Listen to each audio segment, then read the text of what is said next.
Eu sou o Vitor Igor, tenho 25 anos, eu sou natural de Manga, aqui no norte de Minas, mas atualmente eu moro na cidade de Montes Claros.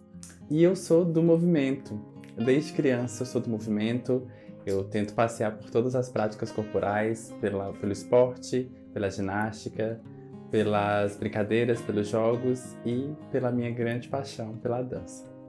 A gente está em 2021 e atualmente eu estou voltando para as danças folclóricas e estou iniciando na dança clássica. Nesse ano eu comecei a fazer aula de balé, que é um sonho desde criança. Tentei fazer o jazz, tentei fazer o contemporâneo, não consegui conciliar os horários, mas eu vou fazer. E eu tô voltando para as danças folclóricas porque eu passei na audição de um grupo folclórico aqui da cidade de Montes Claros para um espetáculo sobre a história de um homem negro que viveu aqui no século passado, no século XIX. Ele viveu aqui em Montes Claros e aí, na tentativa de fazer esse espetáculo retratando a cultura afro-brasileira, fizeram uma audição com alguns dançarinos e eu participei e voltei.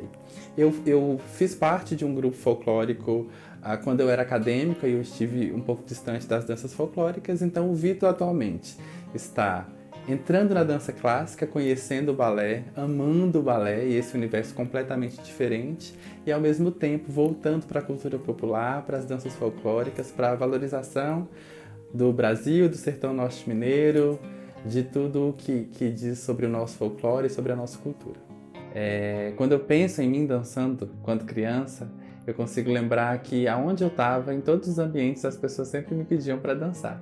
Os meus pais, os meus tios, os meus primos, todos os meus familiares, em todos os ambientes sociais onde a gente estava, se eu não estivesse dançando por vontade própria, alguém estava me pedindo para dançar.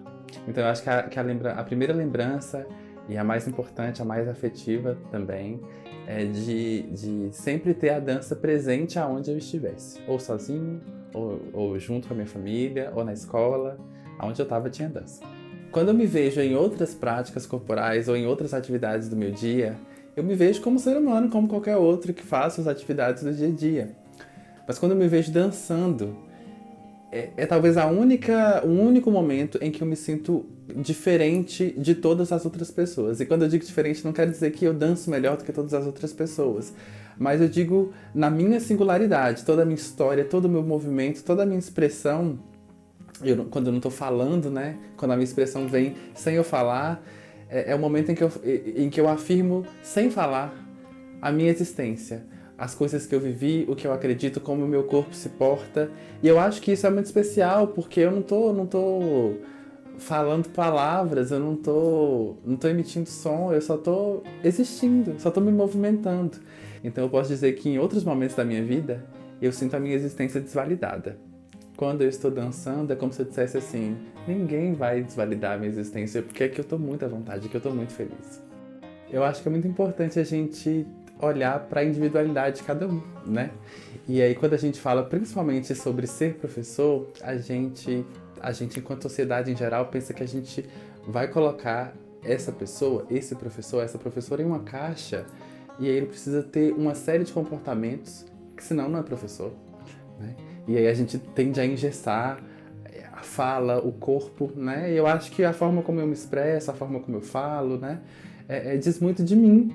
Diz muito de quem eu sou, diz muito das minhas vivências. E o Vitor, que é professor, também é esse Vitor que viveu todas essas coisas, né? E as coisas estão interligadas. A minha vivência está interligada à forma como eu olho para o meu trabalho hoje em dia, à forma como eu aplico o meu trabalho. E até um ponto importante falar, que eu tento sempre levar esse discurso de ser LGBT sendo professor, dentro da educação. Porque há 10 anos atrás, 20 anos atrás, a gente não tinha essas referências, né? E provavelmente daqui a 10 anos nós teremos mais referências do que a gente tem hoje. Então é muito importante que as pessoas se vejam em todos os espaços, né? E se vejam como elas são.